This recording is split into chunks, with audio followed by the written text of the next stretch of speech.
তোমাদের ক্লাস 7-দের একটা সুন্দর গল্প আছে। এটা একটা ছোট গল্প যার নাম পটল বাবু ফিল্ম স্টার। লিখেছেন সত্যজিৎ রায়। সত্যজিৎ রায়কে কিন্তু আমরা সবাই চিনি। কিভাবে চিনলাম? ওনার অনেক সিনেমা আমরা দেখেছি। ওনার তৈরি করা ফেলুদা এখনও ফেমাস গোয়েন্দা গল্প। ফেলুদা আছে, এছাড়া আমাদের আরও কত কত আছে, যেটা পথের পাঁচালী তোমাদের আছে, ঠিক আছে, যেটা পথের পাঁচালী যে সিনেমাটা করার জন্য উনি অস্কার পেয়েছিলেন।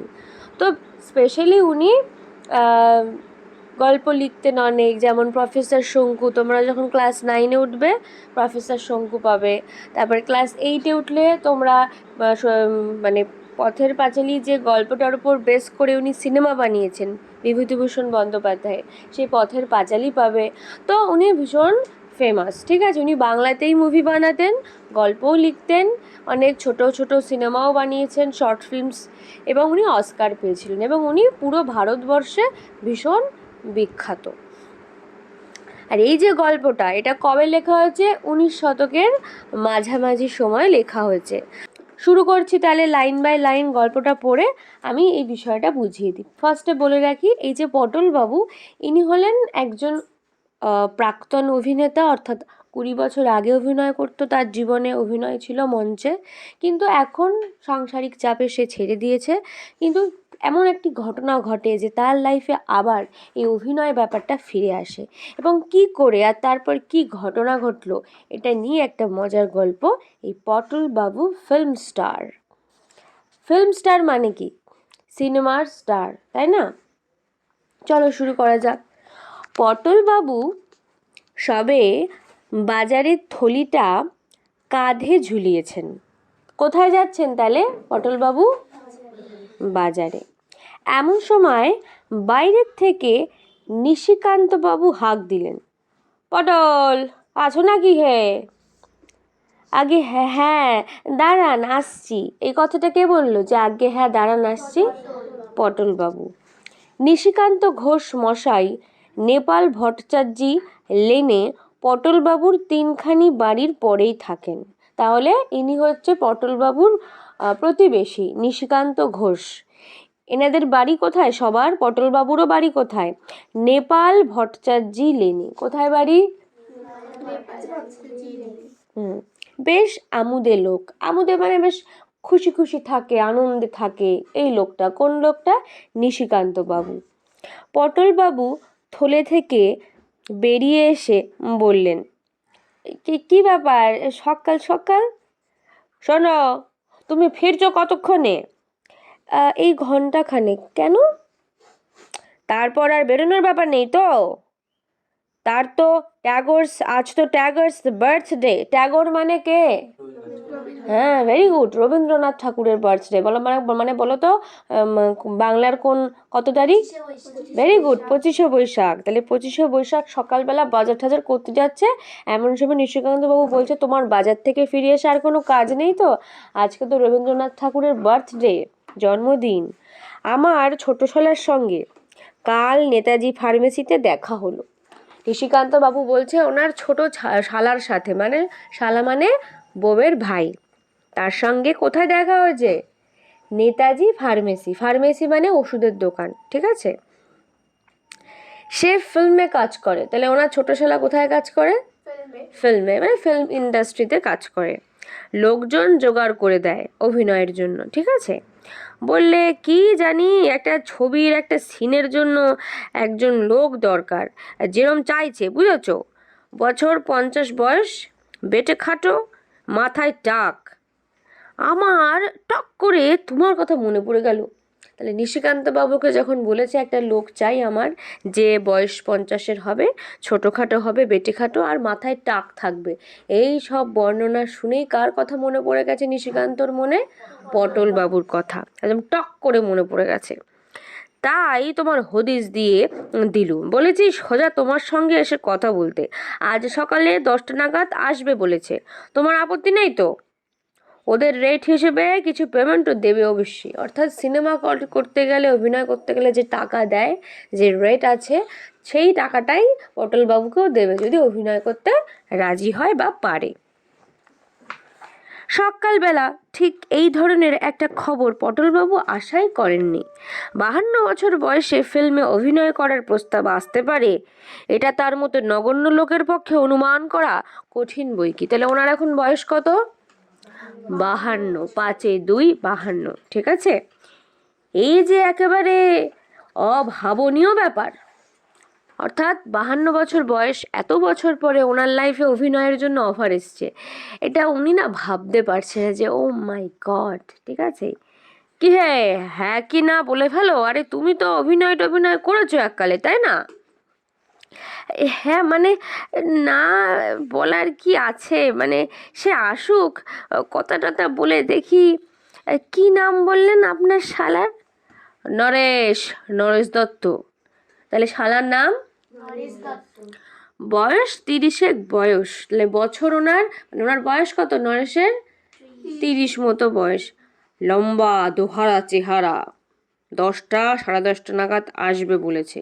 বাজার করতে গিয়ে আজ পটলবাবু গিন্নের ফরমাস গুলিয়ে ফেলে কালো জিরের বদলে ধানি লঙ্কা কিনে ফেললেন। খুব এক্সাইটেড পটলবাবু, এতই এক্সাইটেড যে কালো জিরে কিনতে বলেছে, না কিনে ধানি লঙ্কা কিনে বাড়ি ফিরেছে। আর সৈন্দব নুনের কথাটা তো বেমালুম ভুলেই গেলেন। বউ বলেছিল যে এই যে শোনো, সৈন্দব লবণ আনবে। ওরে লবণ, উনি তো এখন আকাশে উড়ছে অভিনয়ের জগতে যাবে বলে। এতে অবশ্যই আশ্চর্য হবার কিছুই নেই। এককালে পটলবাবুর রীতিমতো অভিনয়ের শখ ছিল।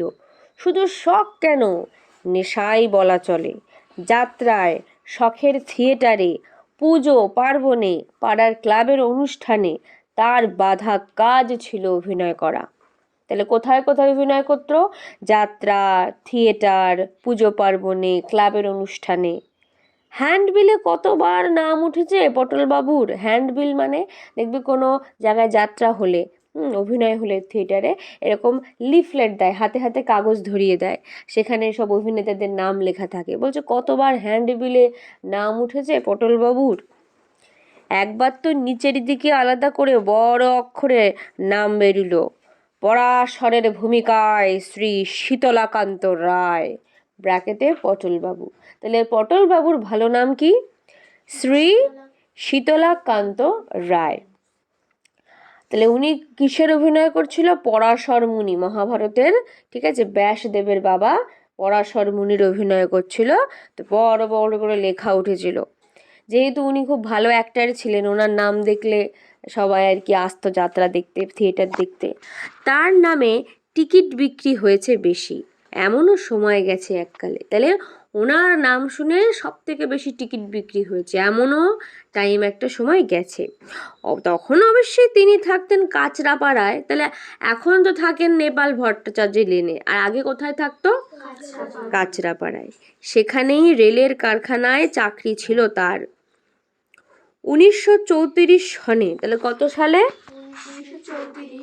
1934 সালে কি হয়েছিল না, কলকাতার হাডসন অ্যান্ড কিম্বার্লি কোম্পানিতে আরেকটু বেশি মাইনের একটা চাকরি আর নেপাল ভট্টাচার্য লেনে এই বাড়িটা পেয়ে পটলবাবুর সস্ত্রীক মানে স্ত্রীকে সাথে করে কলকাতায় চলে আসেন। তাহলে কাঁচরাপাড়া থেকে কলকাতায় চলে আসে কেন? উনি ভালো চাকরি পান এবং একটা ভালো বাড়ির খোঁজও পান এখানে কলকাতা শহরে। কোন কোম্পানিতে কাজ করতেন উনি? হাডসন অ্যান্ড কিম্বার্লি কোম্পানিতে। কত সালে? 1934 সালে। কটা বছর কেটেছিল ভালোই। আপিসের সাহেব বেশ স্নেহ করতেন পটলবাবুকে। 43 সনে, 34 থেকে এবার 43, মানে কত বছর পরে? পটলবাবু সবে একটা পাড়ায় থিয়েটারের দল গর্ব করছেন, অর্থাৎ ভালো কাজকর্ম যাচ্ছে, টাকা পয়সার চিন্তা নেই। হ্যাঁ, তো উনি ভাবলো কি এবার আমি একটা নাটকের দল করব। তো নাটকের থিয়েটারের দল গর্ব এমন করছেন, এমন সময় যুদ্ধের ফলে আপিসে হলো ছাঁটাই, ঠিক আছে। আর পটলবাবুর 9 বছরের সাধের চাকরিটা কর্পূরের মতো উবে গেল। সেই সময় তো যুদ্ধ লেগেই আছে, প্রথম বিশ্বযুদ্ধ, দ্বিতীয় বিশ্বযুদ্ধ, এরকম পরপর পরপর তো যুদ্ধ কন্টিনিউ লেগেই আছে। আর এই সমস্ত কারণ হলেই কিন্তু নানা রকম কাজের হ্যাম্পার হয়, কোম্পানি বন্ধ হয়ে যায়, কোম্পানি চলে না, বিজনেস ভালো হয় না, ওনার কোম্পানির থেকে ওনাকে ছাঁটাই করে দেওয়া হলো। তাহলে ওনার এখন কি হবে? আর্থিক অবস্থা ভালো না খারাপ হয়ে যাবে? সেই থেকে আজ অবধি বাকি জীবনটা রোজগারের ধান্দায় কেটে গেছে পটলবাবুর। ভালো একটা চাকরি ছিল, চলে গেল, এখন সারাদিন ওনাকে খালি কাজ করতে হয়, ভালো টাকা পয়সা ইনকাম করার জন্য ফন্দি আটতে হয়। গোড়ায় একটা মণিহারি দোকান দিয়েছিলেন, সেটা বছর পাঁচেক চলে উঠে যায়। তারপর একটা বাঙালি আপিসে কেরানিগিরি করেছিলেন কিছুদিন, কিন্তু বড় কর্তা বাঙালি সাহেব মিস্টার মিটারের ঔদ্ধত্য এবং অকারণ চোখ রাঙানি সহ্য করতে না পারায় নিজেই ছেড়ে দেন সে চাকরি। তাহলে বাঙালি সাহেব মিস্টার মিটার, মানে মিত্রকে মিটার বলে, ঠিক আছে? তাহলে ওনার চোখ রাঙানি ফাঙানি ওনার পছন্দ হয়নি চাকরি করতে গিয়ে, তাই উনি নিজেই চাকরিটা ছেড়ে দিয়েছে। তারপর এই 10টা বছর ইন্স্যুরেন্সের দালালি, ইন্স্যুরেন্স মানে দেখবি যে LIC টাইপের যে কাজগুলো, জীবন বিমা, হ্যাঁ, স্বাস্থ্য বিমা, হেলথ ইন্স্যুরেন্স, লাইফ ইন্স্যুরেন্স, এই সমস্ত কাজ দালালি থেকে শুরু করে কি না করেছেন পটলবাবু। কিন্তু যে অভাব, যে টানাটানি, সে আর দূর হয়নি কিছুতেই। সম্প্রতি মানে রিসেন্টলি তিনি একখানি লোহা লক্করের দোকানে ঘোরাঘুরি করছেন। তারা খুড়তুতো ভাই বলেছে সেখানে একটা ব্যবস্থা করে দেবেন। তাহলে বর্তমানে উনি কিসের কাজ খুঁজছেন? লোহা লক্করের দোকানে কাজ খুঁজছেন, কারণ ওনার খুড়তুতো ভাই মানে কাকাতো ভাই বলেছে যে ওখানে একটা ব্যবস্থা আছে। আর অভিনয়, ও তো অভিনয় করতো, আর এখন সে সুযোগ হয়? সে তো যেন আরেক জন্মের কথা, মানে এখন ভাবলে মনে হয় ও অভিনয় আগের জন্মে করতো, এ জন্মেও কোনোদিন অভিনয় করেনি। মানে এতটাই ডিটাচড হয়ে গেছে, সরে গেছে লাইফ থেকে অভিনয়টা। অজান্তে একটা দীর্ঘ নিঃশ্বাসের সঙ্গে আবছা আবছা মনে পড়ে যায়, এই আর কি। মানে ও যখন বাজার করতে গেছে এই অভিনয়ের কথাটা ভেবে ওর মনের মধ্যে না অনেক পাস্টের কথা মনে পড়ে গেল, যে ওর লাইফে অভিনয়টা কি করে চলে গেল, লাইফের সংসারের এত চাপ, টাকা পয়সার এত চাপ, জীবনের এত চাপ, যে কিভাবে আস্তে আস্তে ওর এই অভিনয়টা লাইফ থেকে চলে গেল। এইসব ভেবে ও সব বাজারেও ভুল করেছে, উল্টোপাল্টা ধানি লঙ্কা মঙ্কা কিনে নুন ফুন কিনতে ভুলে গেছে, আর দীর্ঘ নিঃশ্বাস ছাড়ছে। নেহাত পটলবাবুর স্মরণশক্তি ভালো, তাই কিছু ভালো ভালো পার্টের ভালো ভালো অংশ এখনো মনে আছে। শোন পুনঃ পুনঃ গান্ডিব ঝঙ্কার, সপক্ষ আকুল মহারণে যিনি যত পবন হুঙ্কার, পর্বত আকার গদা ধরিছে ঝঙ্কার, বৃকদার সঞ্চালনে। এসব হচ্ছে ডায়লগ ওনার থিয়েটারের, ঠিক আছে? মহাভারত ঠারতের নানা রকম লাইন উনি মনে রেখে দিয়েছে। ভাবলে এখনো গায়ে কাঁটা দিয়ে ওঠে। তাহলে নিজেরই মনে পড়ছে সমস্ত ডায়লগগুলো, একা একা বলছে, আর ওনার মনে হচ্ছে সব ভাবলে গায়ে একেবারে কাঁটা দিয়ে ওঠে। কারণ যে আজকেও আমি অভিনয় আজও মনে রেখেছি ডায়লগ। নরেশ দত্ত এলেন ঠিক 12:30টার সময়। কখন বলেছিল আসবে? 10:30। আর এসেছে অনেক আগে না পরে? কত ঘন্টা লেট? 2 ঘন্টা লেট।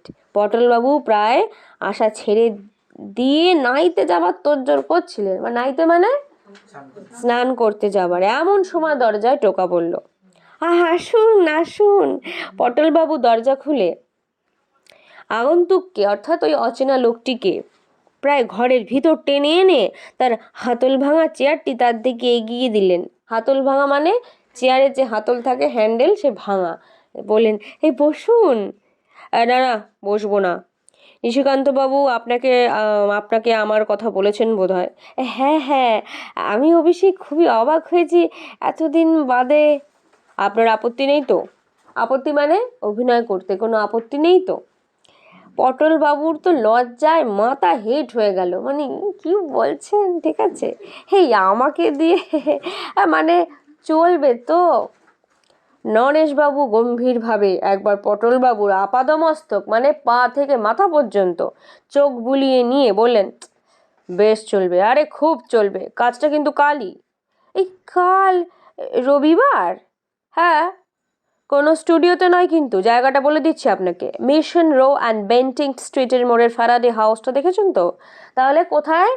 মিশন রো আর বেন্টিং স্ট্রিটের মোড়ের একটা ফ্যারাডে হাউস আছে, দেখেছেন তো? 7 তলা বিল্ডিং একটা, সেইটার সামনে ঠিক 8:30টায় পৌঁছে যাবেন, ওখানেই কাজ। 12টার মধ্যে ছুটি হয়ে যাবে আপনার। নরেশবাবু উঠে পড়লেন। পটলবাবু ব্যস্ত হয়ে বললেন, এই কিন্তু পার্টটা কি বললেন না? পার্ট মানে যে কিসে আমার অভিনয় করতে হবে, আমার অভিনয়ের যে ক্যারেক্টার সেটা কি? পার্ট হলো গিয়ে আপনার একজন পেডেস্ট্রিয়ানের, মানে পথিক। পেডেস্ট্রিয়ান মানে যারা পথে হেঁটে যায়। দেখবি সিনেমাতে শাহরুখ খান, ঐশ্বর্য রায় তার নাচানাচি করছে, দেখবি পাশে রাস্তা দিয়ে হাঁটাহাঁটি করছে অনেকে, কেউ হয়তো পেপার পড়ছে, কেউ হয়তো চা খাচ্ছে, হ্যাঁ, এইরকম সব। একজন অন্যমনস্ক বদমেজাজি পেডেস্ট্রিয়ান, তাহলে ওনার ক্যারেক্টারটা কি? অন্যমনস্ক একটা লোক, আর যে বদমেজাজি মানে একটুতেই রেগে যায়। ভালো কথা। আপনার গলাবন্ধ কোট আছে কি? গলাবন্ধ মানে সেই মোদি পরে দেখেছিস, মোদি কোট, গলা অবধি পুরো বোতাম আটকানো, সেরকম কোট আছে? তা আছে বোধহয়, ওটাই পরে আসবেন। ডার্ক রং তো, ডার্ক মানে হালকা কালার হলে হবে না, একটুখানি ডার্ক ডিপ কালার হতে হবে, গাঢ় কালার হতে হবে।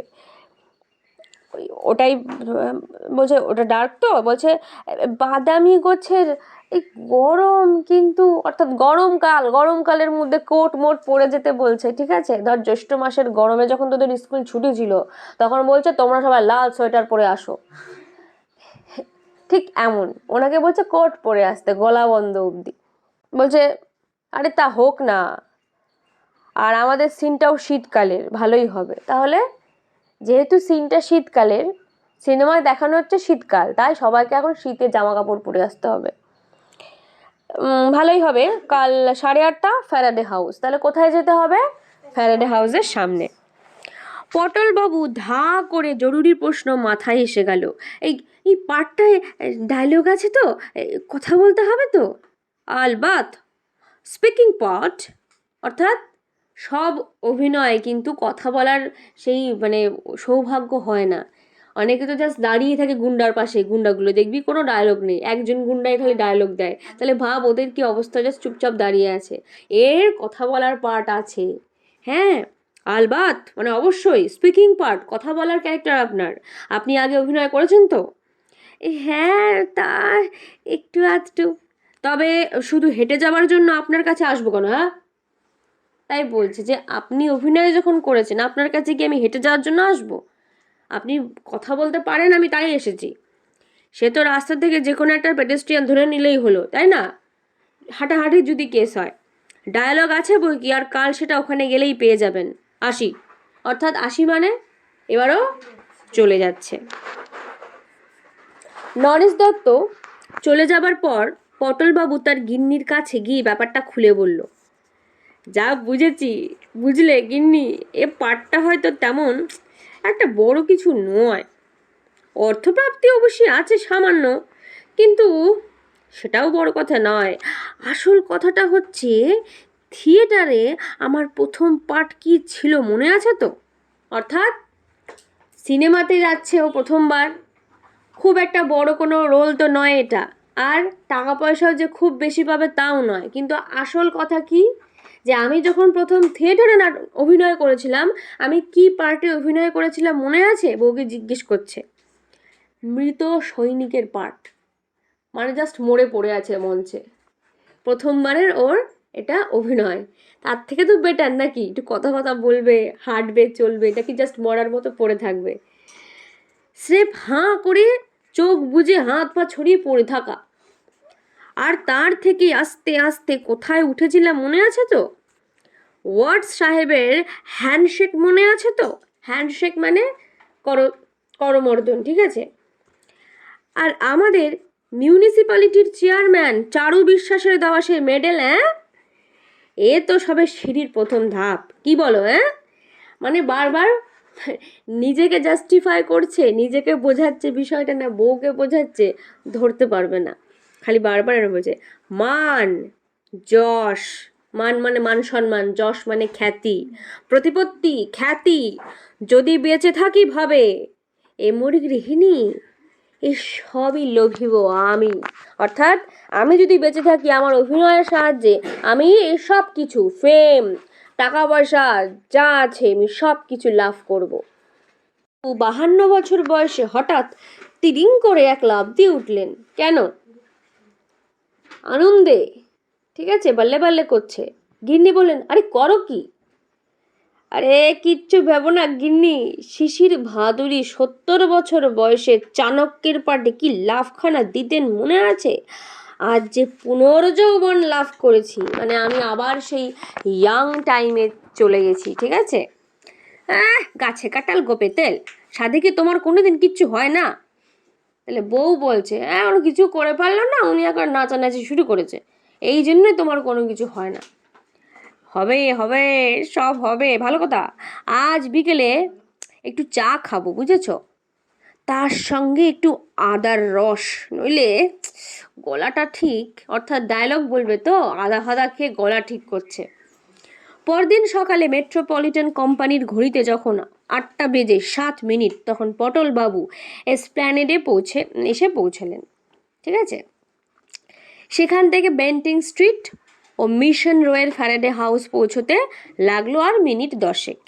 ওকে 8:30টায় টাইম দিয়েছিল, ও টাইমের মধ্যেই মোটামুটি পৌঁছে গেছে।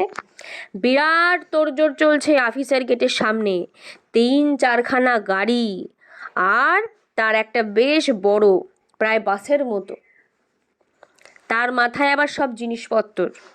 রাস্তায় ঠিক ধারটায় ফুটপাতের ওপর একটা তেপায় আঁকালো যন্ত্রের মতো জিনিস, তার পাশে কয়েকজন লোক ব্যস্ত সমস্ত হয়ে ঘোরাফেরা করছে।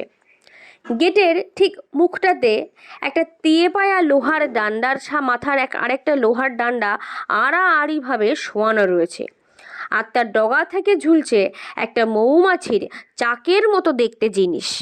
এছাড়া ইতস্তত ছড়িয়ে রয়েছে জনা 30 লোক। কতগুলো লোক? মানে কটা? যাদের মধ্যে অবাঙালিও লক্ষ্য করলেন পটলবাবু। অবাঙালি মানে যারা বাঙালি নয়। কিন্তু এদের যে কি কাজ সেটা ঠাহর করতে পারলেন না, যে এরা কি করছে এখানে।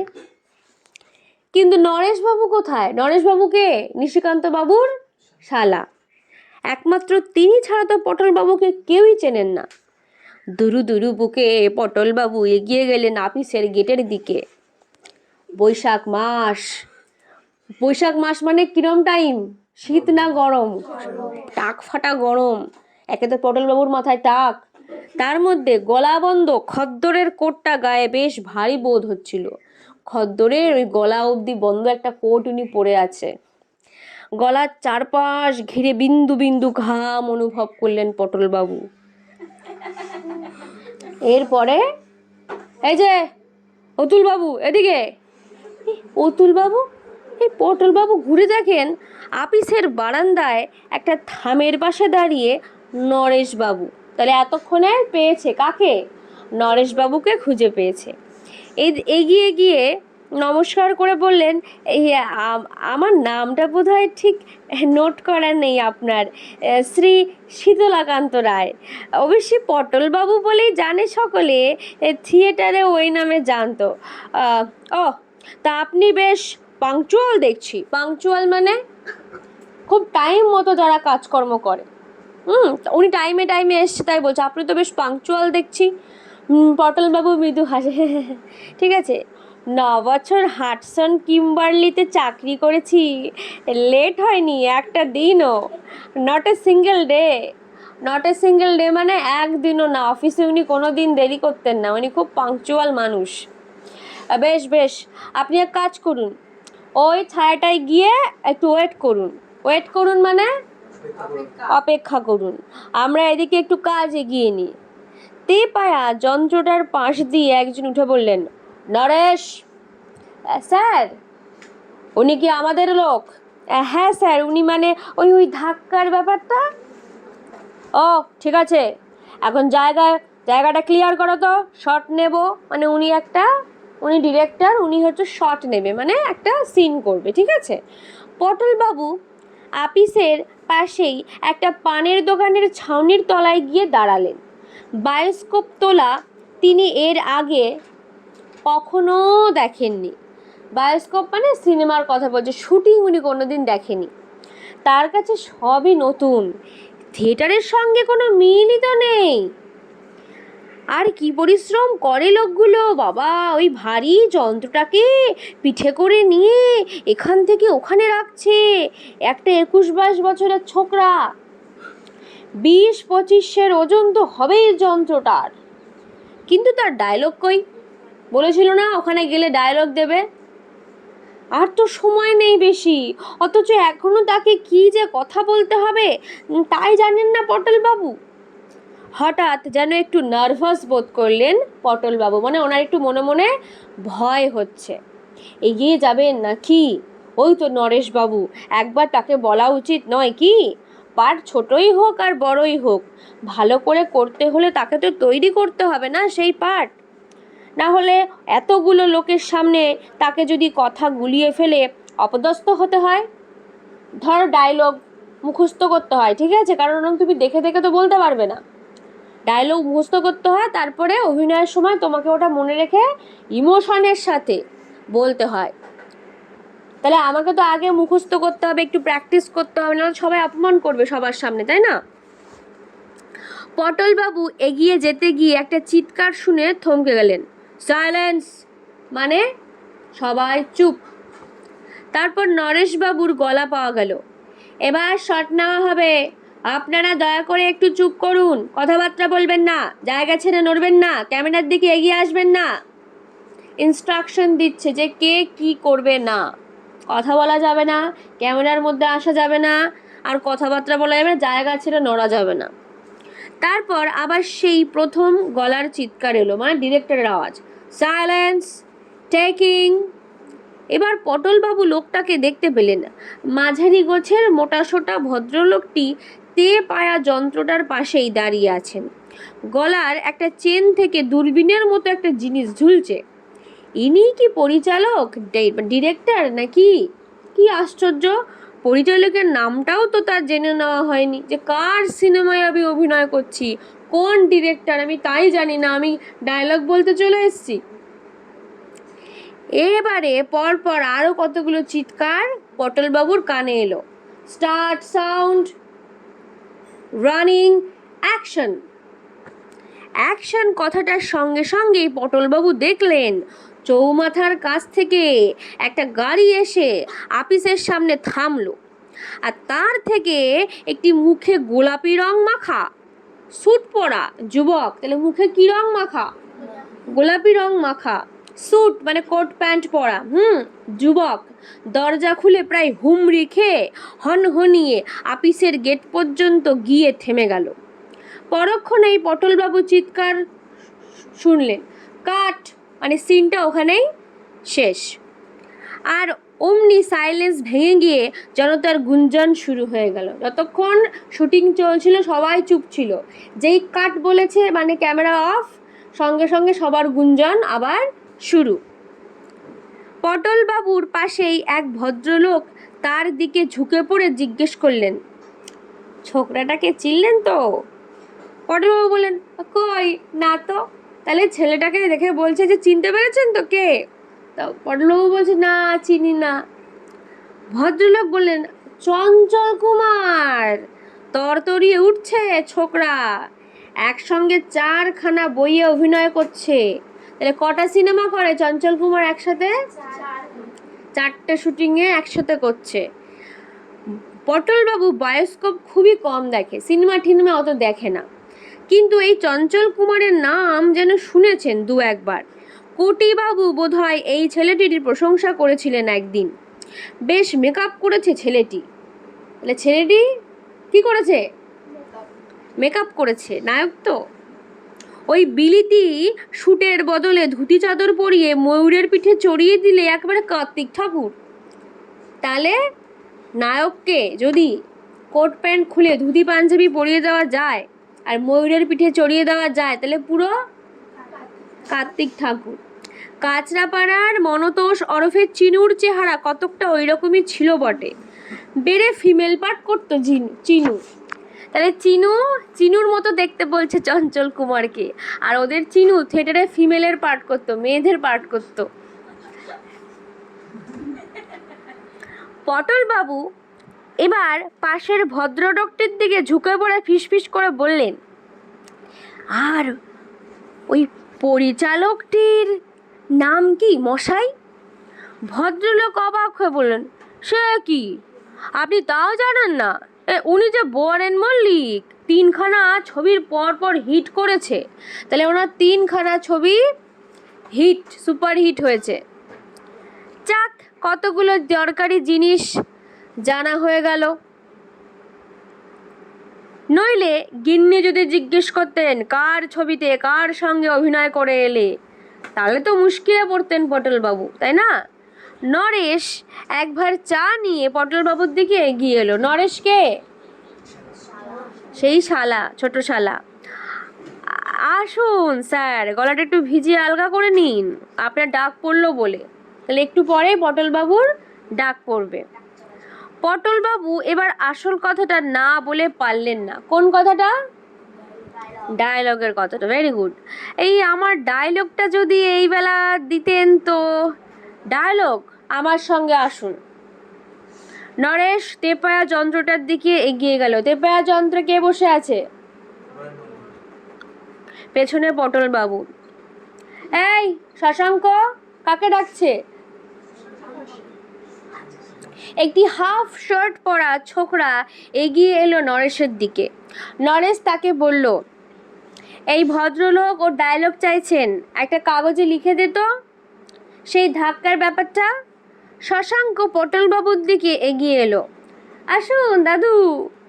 এই জ্যোতি, তোর কলমটা একটু দে তো। কলম মানে? পেন।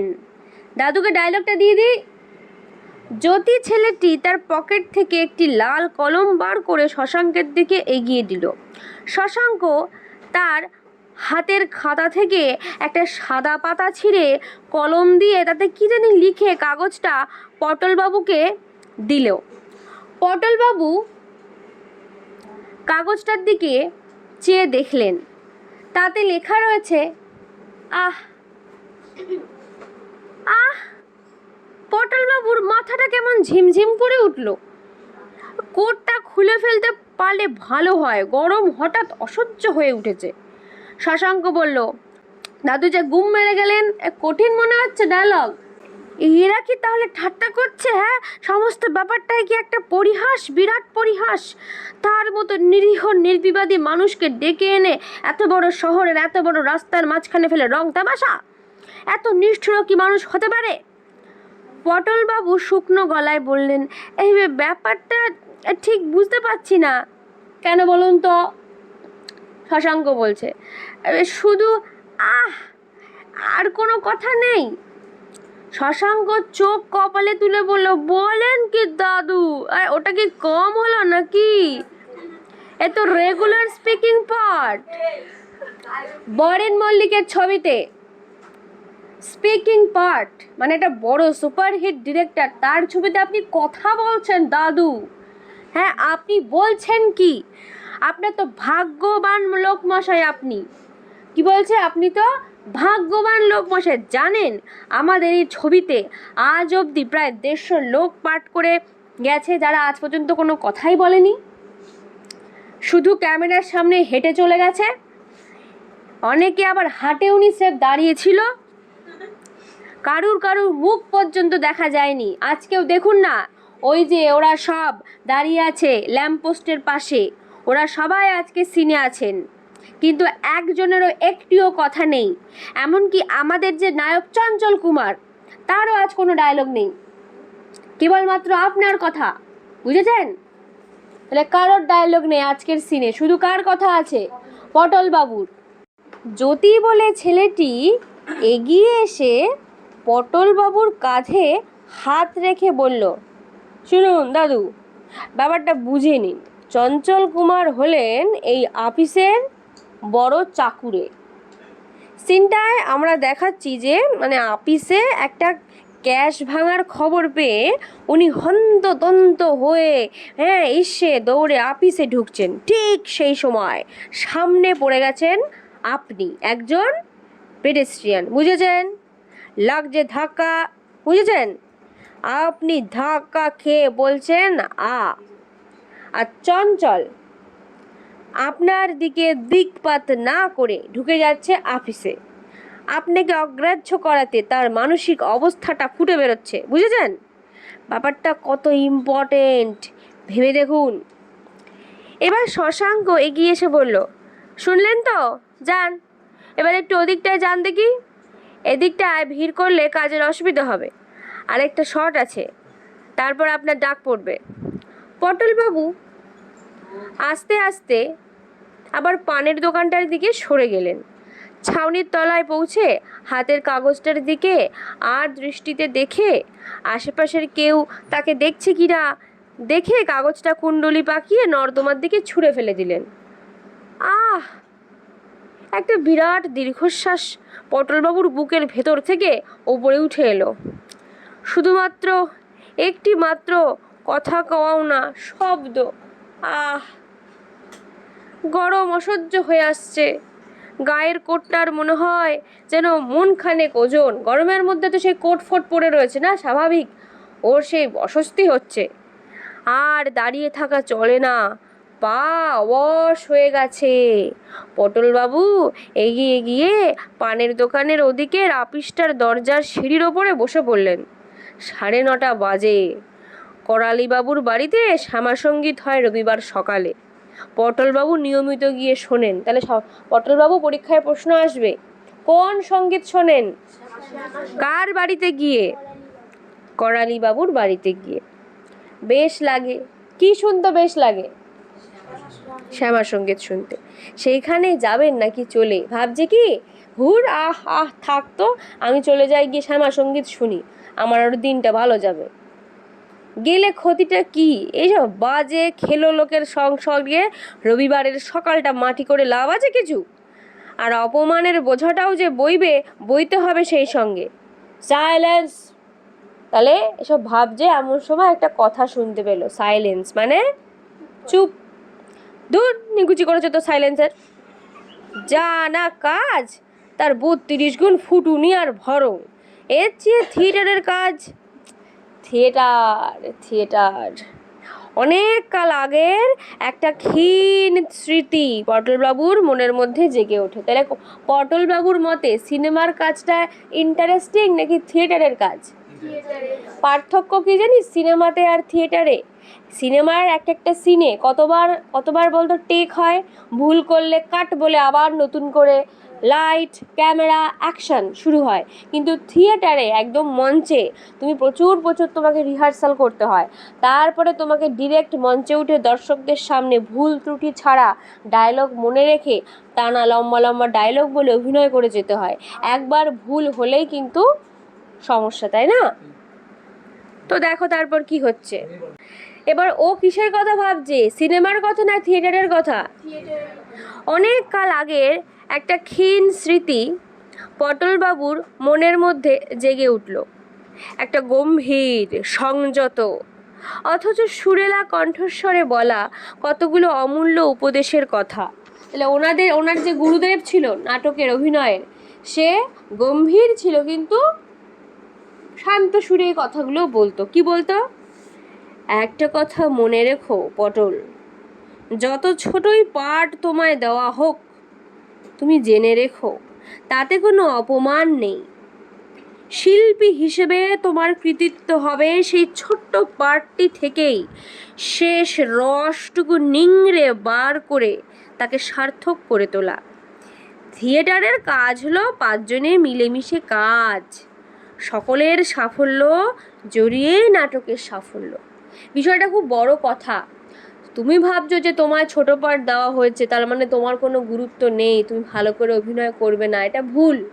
তুমি যদি সত্যিকারের শিল্পী হও, সত্যিকারের আর্টিস্ট হও, তোমার কর্তব্য যত ছোটই পার্ট হোক, যত ছোটই ডায়লগ হোক, যাই হোক, তুমি তোমার কাজটাকে 100% দেবে। তোমার যত গুণ আছে ওই কাজের মধ্যে ঢুকিয়ে দেবে। হ্যাঁ, একদম রস নিংড়ে নিতে হবে, মানে তোমার মধ্যে যে প্রতিভা আছে একেবারে নিংড়ে বার করে ওই পার্টটা করতে হবে। গিভ ইট ইয়োর বেস্ট, তোমার বেস্টটা দাও কাজে। পাকরাশি মশাই দিয়েছিলেন এই উপদেশ পটলবাবুকে। গগন পাকরাশি, পরীক্ষায় প্রশ্ন আসবে যে পটলবাবুর নাট্যগুরুর নাম কি ছিল? গগন পাকরাশি। পটলবাবুর নাট্যগুরু ছিলেন তিনি। আশ্চর্য অভিনেতা ছিলেন গগন পাকরাশি, অথচ দম্ভের লেশ মাত্র ছিল না তার মনে। তাহলে অর্থাৎ পটলবাবু একজন ভালো অভিনেতা, আর তার গুরু মানে কত বড় অভিনেতা, কিন্তু তার মধ্যে কি এই অহংকার ছিল কোনো, যে হ্যাঁ আমি ভালো একজন অভিনেতা, একদম মুখ সামলে কথা বলবে, এরকম উনি বলতো না। উনি খুব ভালো প্রকৃতির লোক ছিল, ঋষিতুল্য মানুষ আর শিল্পীর সেরা শিল্পী। উনি কেমন মানুষ ছিলেন? ঋষিতুল্য, আর শিল্পীদেরও সেরা শিল্পী। আরও একটা কথা বলতেন পাকরাশি মশাই, নাটকের এক একটি কথা হলো এক একটি গাছের ফল। নাটকে এই যে এক একটা কথা আমরা বলি, এগুলো এক একটা গাছের এক একটা ফলের সমান, অর্থাৎ মূল্যবান গুণ আছে সব কিছুর মধ্যে। সবাই নাগাল পায় না সে ফলের। তাহলে নাটকে তুমি একটা ওয়ার্ড বলবে, শুধু বলে গেলেই হবে না, তোমাকে ইমোশন দিয়ে সুন্দরভাবে সেই কথাটাকে ফুটিয়ে তুলতে হবে, তবেই তোমার নাটক সেরা হবে।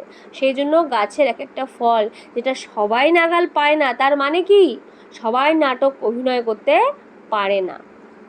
যারা পায়, যারা অভিনয় করতে পারে, তারাও হয়তো তার খোসা ছাড়াতে জানে না। খোসা ছাড়ানো মানে সুন্দর করে তোলা একটা নাটকের অভিনয়কে। কাজটা আসলে হলো তোমার, অভিনেতার। তোমাকে জানতে হবে কি করে সে ফল পেরে খোসা ছাড়িয়ে তার থেকে রস নিংড়ে বার করে সেটা লোকের কাছে পরিবেশন করতে হয়। দেখো, একটা নায়ক খুব সুন্দর দেখতে, ডায়লগ সেটাও খুব সুন্দর, কিন্তু সে যদি ভালো অভিনয় করতে না পারে, সে যদি ভালোভাবে ডায়লগ ডেলিভারি করতে না পারে, তার সেই সিনেমা চলবে? চলবে না, সে যত সুন্দর নায়কই হোক না কেন। এই জন্য অভিনেতা যারা হয়, দেখবে যে মা অনেক সময় যারা ছোট ছোট তারা বোঝে না যে মা একে তো দেখতে ভালো না, এ কেন নায়ক? কারণ তার ক্ষমতা আছে অভিনয় করার, সে সুন্দর অভিনয় করতে পারে, তাই সে এত সিনেমা পায়। ঠিক আছে? তো ওনার মাস্টারও তাই বলতো। গগন পাকরাশির কথা মনে হতে পটলবাবুর মাথা আপনা থেকেই নত হয়ে এলো। অর্থাৎ এতক্ষণ অহংকার দেখাচ্ছিল যে হ্যাঁ একটা বলবো আমি, ইস বাড়ি চলে যায়, শ্যামা সঙ্গীত শুনবো, কিন্তু ওর মাস্টার মশাইয়ের কথা যেই মনে পড়ে গেল, সেই ওর মাথা নত হয়ে এলো। অর্থাৎ ও নিজের ভুলটা বুঝতে পারলো। কি ভুল? যে ও দাম্ভিক হয়ে গেছিল, ও ছোট্ট একটা পার্টকে অবহেলা করছিল। নেক্সট, সত্যি কি তার আজকের পার্টটার মধ্যে কিছুই নেই? একমাত্র কথা তাকে বলতে হবে কিন্তু একটা কথা বলেই কি এক কথায় তাকে উড়িয়ে দেওয়া যায়? আহ আহ আহ এরকম করে করে উনি অনেক রকমের বলছে। পটলবাবুর বারবার নানান সুরে কথাটাকে আওড়াতে লাগলেন। আওড়াতে ক্রমে তিনি আশ্চর্য জিনিস আবিষ্কার করলেন। কি আবিষ্কার করলেন? বলতে বলতে ওই কথাটাই নানান সুরে নানানভাবে বললে মানুষের মনের নানান অবস্থা প্রকাশ করছে। অর্থাৎ একটা আকেই নানা রকম ভাবে বলা যেতে পারে, তাতে নানা রকম মনের ভাব প্রকাশ করা যাচ্ছে। যেমন চিমটি খেলে, কি খেলে? চিমটি খেলে মানুষ যেভাবে বলে, গরমে ঠান্ডা শরবত খেয়ে মোটেই সেভাবে বলে না, তাই না? চিমটি খেলে মানুষ কি করে? এরম করে। আর আর খেলে, ঠান্ডা জল খেলে তাই না?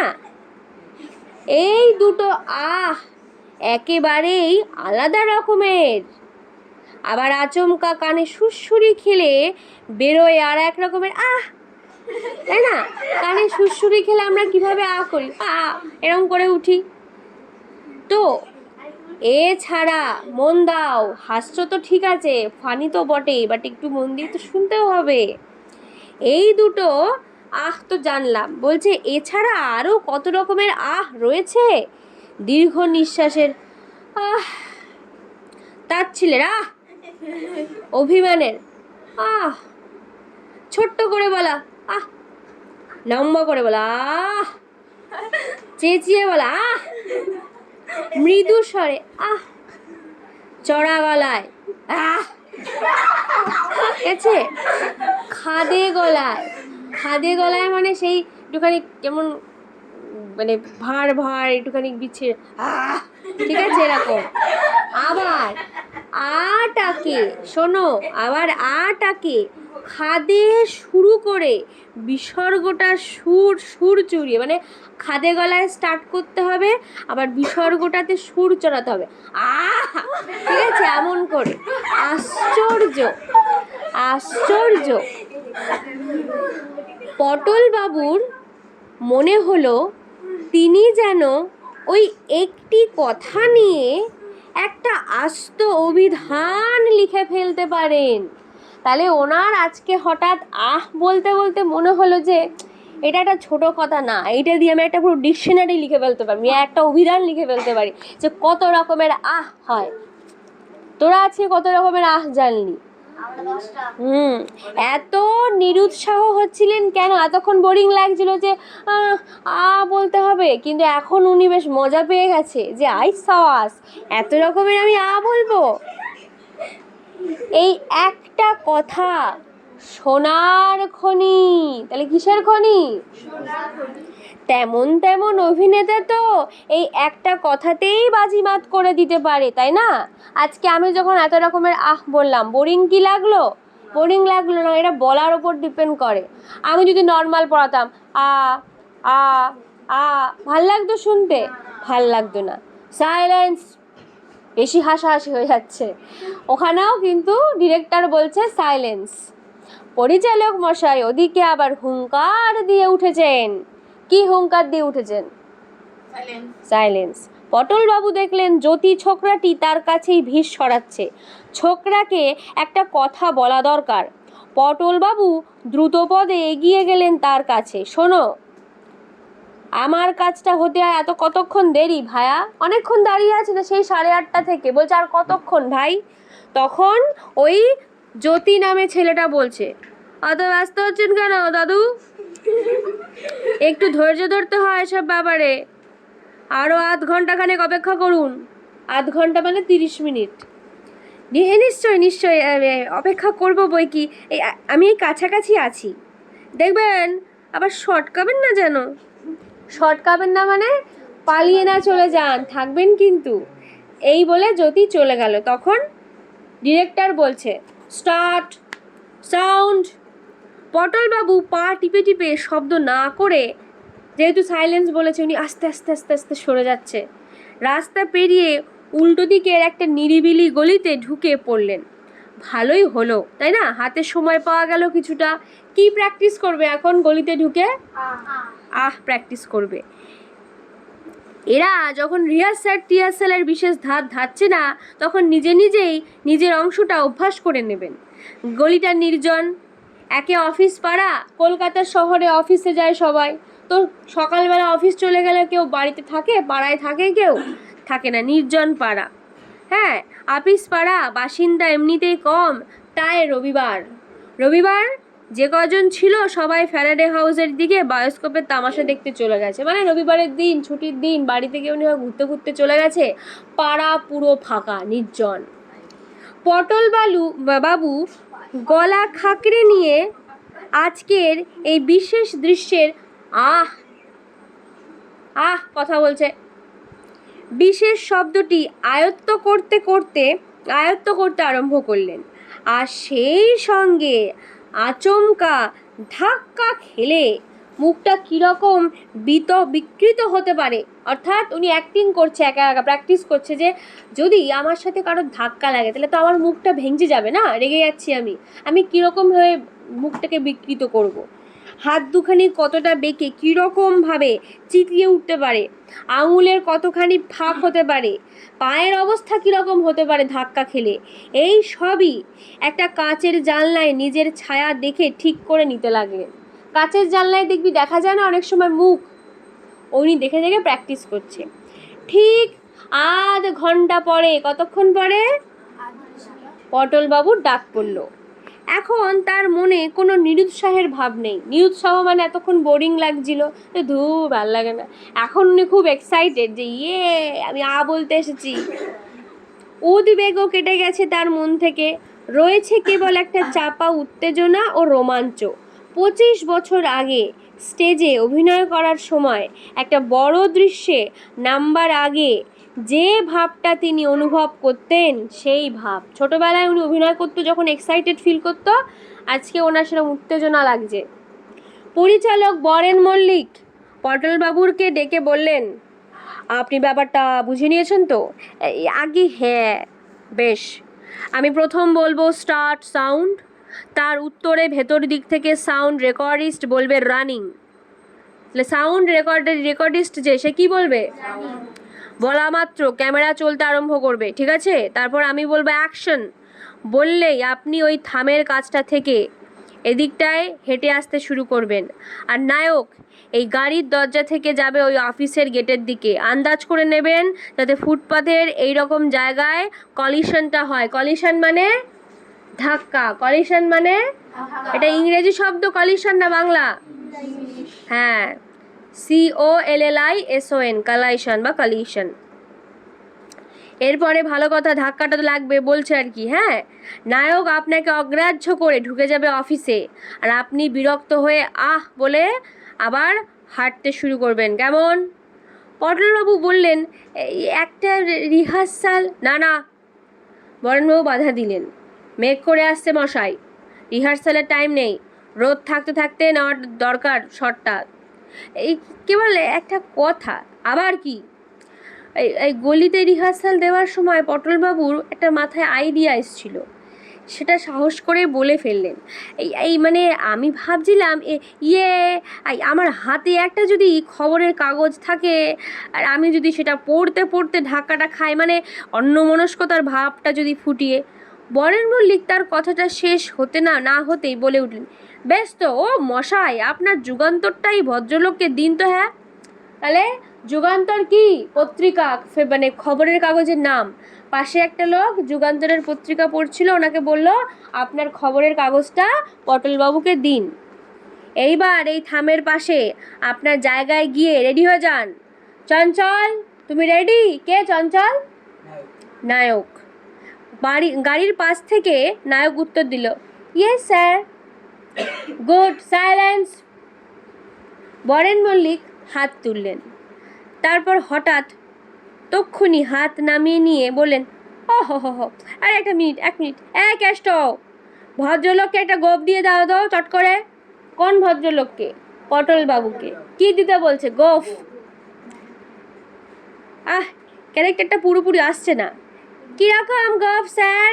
ঝুপো না চারা দেওয়া না বাটারফ্লাই? রেডি আছে সবই। বাটারফ্লাই, চট করে দাও, দেরি করো না।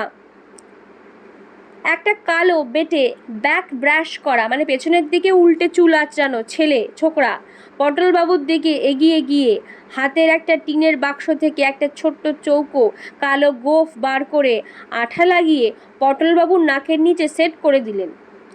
বাটারফ্লাই গোফ কীরকম বলতো?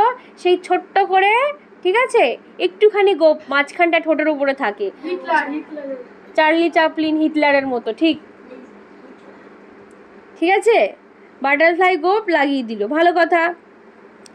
একটা কালো বেটের ছেলে এসে ওটা করলো।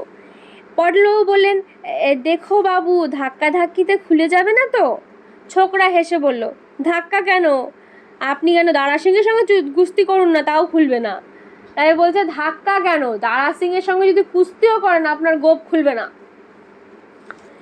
হ্যাঁ, এই বলে লোকটার হাতে আয়না ছিল, পটলবাবু টুক করে তাতে নিজের চেহারাটা দেখে নিলেন।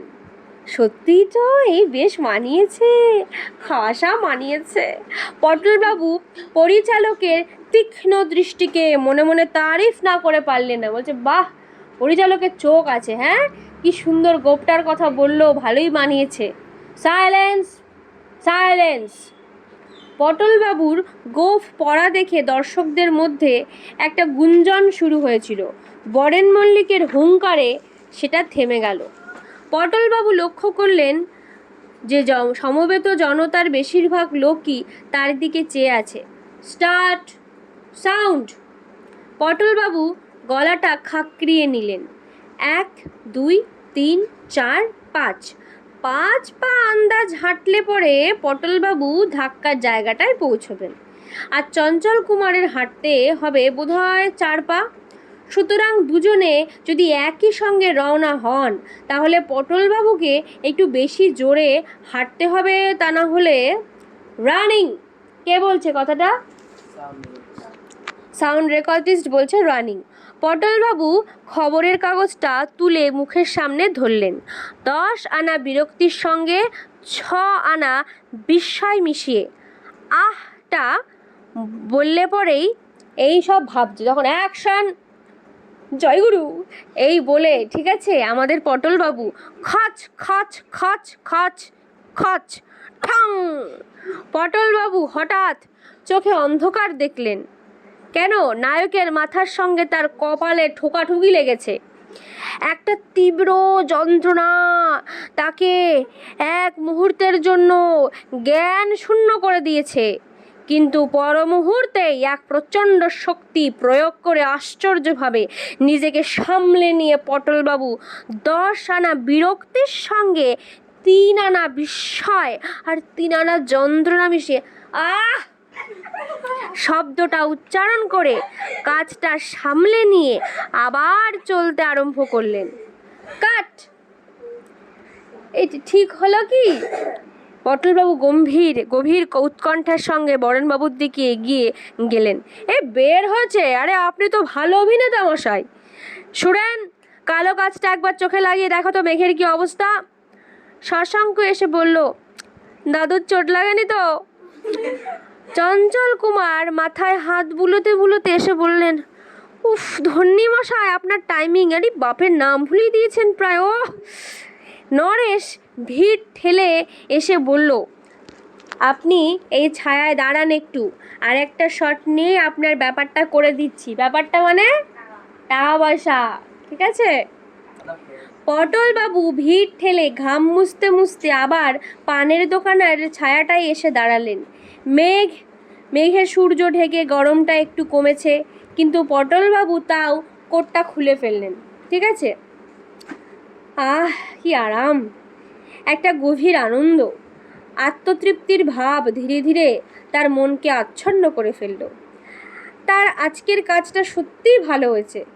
এতদিন অকেজো থেকেও তার শিল্পী মন ভোতা হয়ে যায়নি। এতদিন উনি কাজ করেনি কোনো অভিনয়ের, আজকে প্রথম অভিনয় করলো। বাট ওনার যে অভিনয় করার যে ক্ষমতা কমে গেছে? কমে যায়নি। এখনও ভালো আছে। গগন পাকরাশি আজ তাকে দেখলে সত্যিই খুশি হতেন। কে গগন পাকরাশি? তার নাট্যগুরু। কিন্তু এরা কি সেটা বুঝতে পেরেছে? এরা মানে কারা? এই যে সিনেমার লোকেরা কি ওর নাটকের ক্ষমতা কি বুঝতে পেরেছে? হ্যাঁ, পরিচালক বরেন মল্লিক কি তা বুঝেছেন? এই সামান্য কাজ নিখুঁতভাবে করার জন্য তার যে আগ্রহ আর পরিশ্রম, তার কদর কি এরা করতে পারে? সে ক্ষমতা কি এদের আছে? এরা বোধহয় লোক ডেকে এনে কাজ করিয়ে টাকা দিয়ে খালাস। অর্থাৎ এর কাছে, পটলবাবুর কাছে মনে হচ্ছে যে যারা সিনেমার জগতে বরেন মল্লিক, এরা ওনার কাজের মর্ম বুঝবে না। এদের কাছে ওই টাকা দেওয়াটাই বড় কথা। এরা কাজের শিল্পর গুরুত্ব দেয় না, এরা শুধু টাকাটাই বোঝে, যে ঠিক আছে ভালো হয়েছে, টাকা নাও। হ্যাঁ, কিন্তু পটলবাবুর কাছে টাকাটা বড় না, পটলবাবুর কাছে শিল্পটা বড়, যে আমার কাজটার এরা মূল্য দিক। টাকার আমার দরকার নেই, আমার কাজটাকে এরা ভালোবাসুক, আমার কাজের এরা গুণগান করুক, এটাই আমি চাই। কারণ আমি কাজটাকে বেশি ভালোবাসি, টাকার থেকেও বেশি ভালোবাসি। টাকা, কত টাকা? 5, 10, 25। টাকার আর তার অভাব ঠিকই, কিন্তু আজকের এই যে আনন্দ, তার কাছে 5টা টাকা আর কি। তাহলে পটলবাবুর কাছে আজকে টাকা পাওয়ার থেকে আনন্দের বিষয় কোনটা? এই অভিনয় করে যে আনন্দ উনি পেয়েছে, এই আহ বলে উনি যে আনন্দটা পেয়েছে, এটাই ওনার কাছে বড়। মিনিট 10 পরে নরেশ পানের দোকানের কাছে পটলবাবুর খোঁজ করতে গিয়ে হ্যাঁ ভদ্রলোককে আর পেল না। সে কি টাকা না নিয়ে চলে গেল নাকি লোকটা? আচ্ছা ভোলা মন্ত। বরেন মল্লিক হাত দিলেন, রোদ বেরিয়েছে, সাইলেন্স সাইলেন্স। ওহে নরেশ, চলো চলে এসো, ভিড় সামলাও। তাহলে পটলবাবু টাকা নিয়েছেন? না নিয়ে চলে গেছে। কেন? কারণ উনি যেন আজকে শুধু কাজ করতেই এসেছিল, ওনার কাছে টাকাটা বড় কথা না। ওনার মনে হয়েছে যে এই লোকগুলো সিনেমার এই বরেন মল্লিক এরা ওনার কাজটার মর্ম বুঝবে না, এরা শুধু কি দেবে? টাকা দেবে, কিন্তু এরা কাজের কদর করবে না। এবং উনি আজকে খুশি কেন? অভিনয় করেই খুশি, ওনার টাকার আর অত প্রয়োজন নেই। এখানে দিলে পটলবাবুকে আমরা টাকার লোভী একটা লোক দেখলাম নাকি শিল্প সত্তা মনের একটা লোক? ওনার শিল্পটাকে ভীষণ ভালোবাসে। আর উনি কি ভালো অভিনয় করতে পেরেছেন? তোমাদের কি মনে হয়?